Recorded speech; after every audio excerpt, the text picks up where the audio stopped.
Hi everyone, I am Kandis Porter, the founder and managing director of a company called Effective Flow Connections.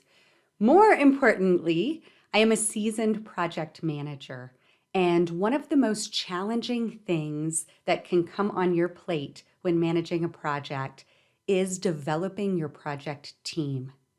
Today, we're going to take a look at something called the Tuckman Model. This is a model that really focuses on team development.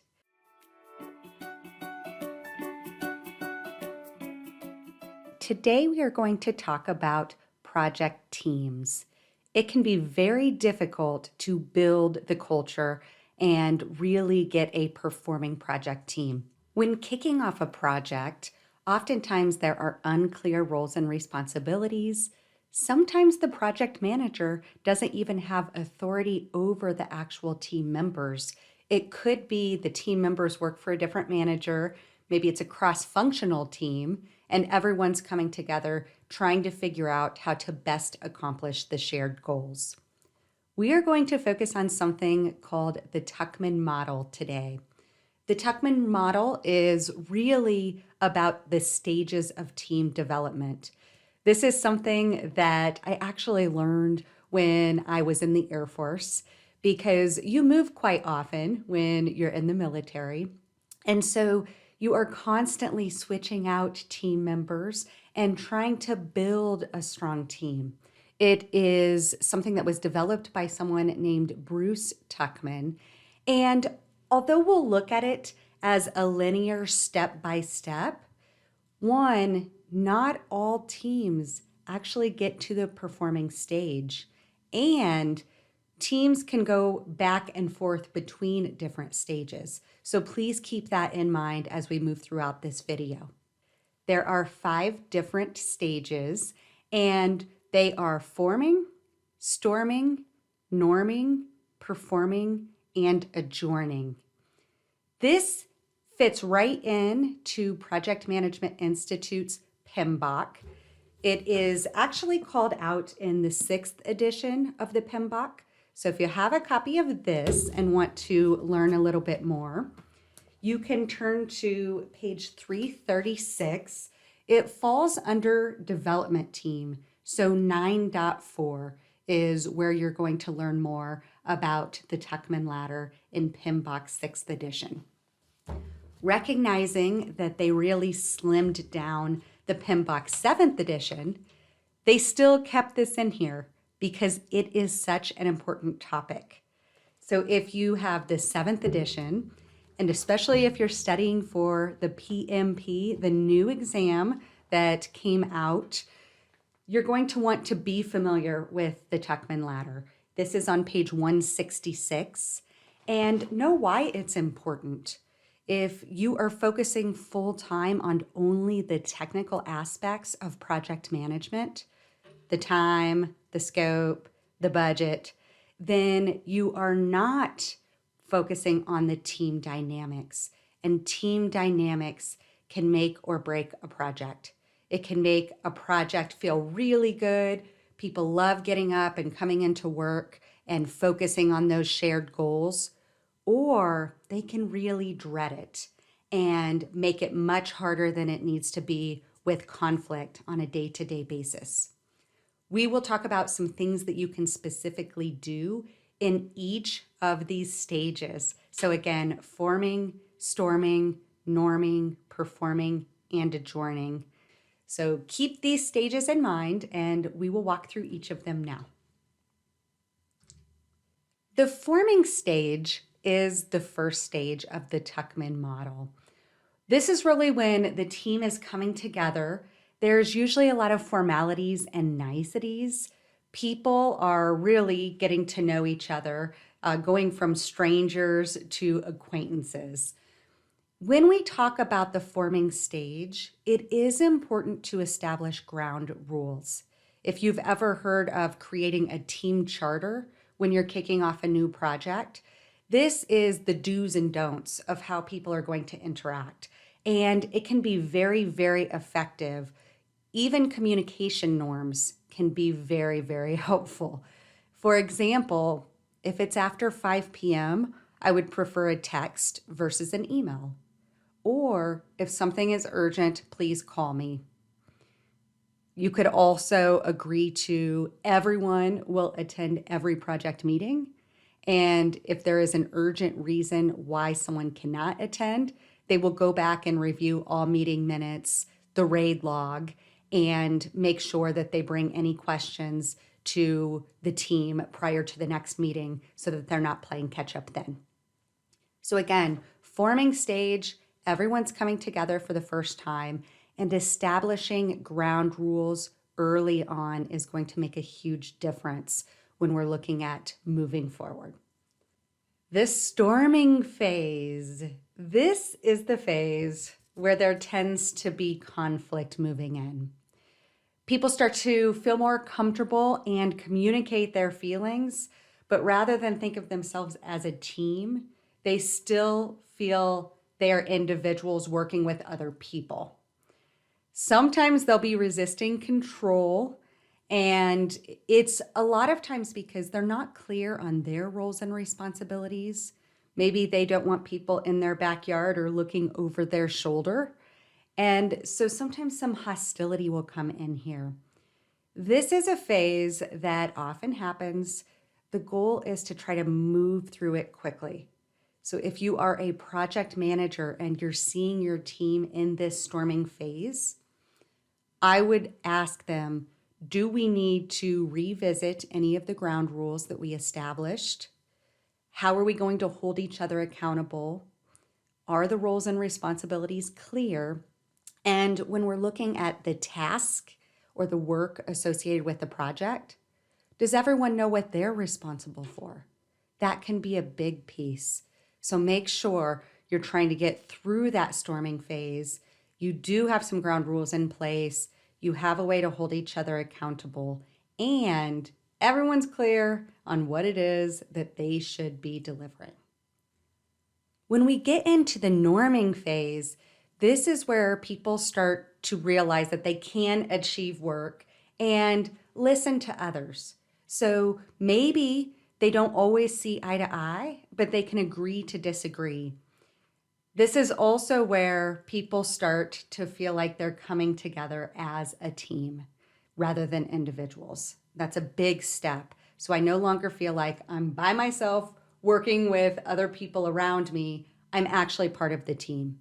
So rather than having all of that conflict, they may feel like they can start to talk things out.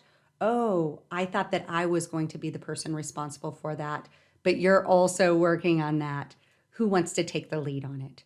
So you see that they start having some of those conversations amongst themselves and maybe escalating less to you if you're the project manager. This is important because, again, they're starting to resolve conflict at the lowest level, maybe prevent it from escalating overall. So norming is a good thing. However, what we're really trying to do is trying to get to this performing phase. This is where the team is really operating like a well-oiled machine. They're open. They have something now that's very, very important. They have trust. So I know that someone has my back. I've got their back. If you say that you're going to do something, I know that you're going to deliver it. Trust is a key word when we're talking about getting to the performing phase.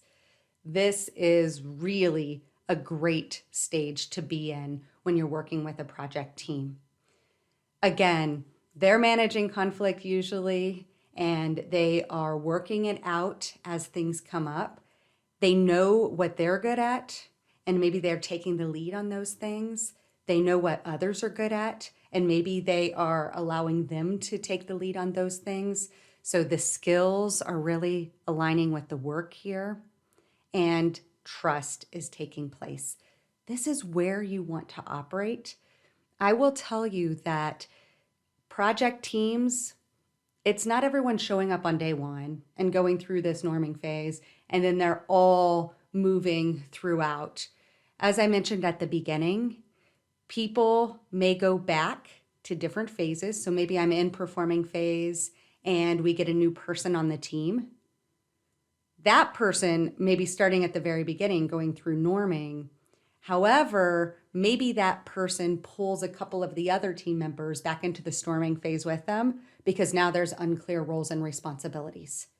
So the team can go back and forth between stages of the Tuckman model, and new individuals joining the project team can be going through different stages on their own. So it's important as a project manager that you're keeping an eye on this and that you are supporting the team, that if you're seeing conflict or disagreements, that you are revisiting the team charter, our do's and don'ts, and how we're going to interact and operate. If a new person joins the team, I recommend that the entire project team sits down and revisits that team charter with the new person. Do you agree to everything in here? Is there anything that you would add? Is there anything that you're uncomfortable with? If you're having those conversations early on, it gets the team back into the performing phase, hopefully sooner than later. Again, not every team gets to performing. If you're not laying out the roles and responsibilities very clearly, if you're not agreeing on a team charter and how you'll interact, they may stay in that storming phase throughout the entire project. And I assure you that is not a fun place to be. People burn out, people want to get off the project, people aren't nearly as productive as they could be.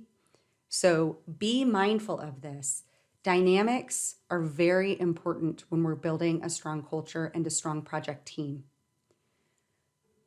Once the project starts to move towards the end, or maybe certain people will be rolling off sooner than later based on their skills no longer being required, or they've delivered what they intended to deliver.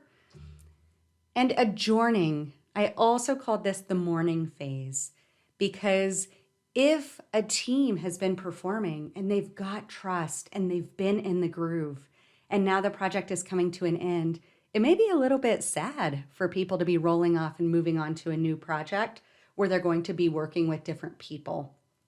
So when we're getting to the adjourning phase, it is important that we're really clear on, hey, what went well, and how are we going to transition any of the remaining work? So this is especially important if someone's rolling off before others. Is there anything that's left that they're responsible for or providing oversight, and they're able to have a really strong handoff to someone else? As you know, after we get through execution in a project, we usually move into a closing phase where the deliverables successfully completed. There's generally some type of maintenance or operations that get handed off. That's where this is important.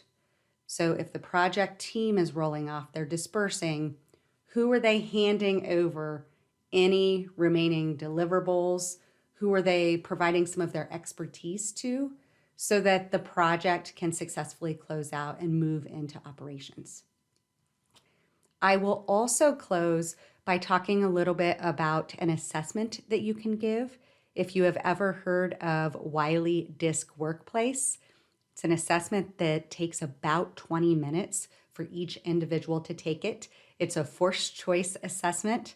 And then you can all come together in a team building event and really talk about your differences in communication, in just styles overall regarding, I like written instructions, I like verbal instructions, those types of things. Having a DISC workplace assessment done early on, and there's a lot of other assessments that you can do as well, not just DISC workplace, but doing that in that forming stage can really expedite getting you into the performing stage, which is where we want to be as a project team. We want to have a strong culture and be able to trust each other and interact on a day-to-day basis and have it feel good. Thank you so much for joining me today. Again, I am Kandis Porter. I would love if you have any questions or comments, post them below, and I look forward to seeing you next time.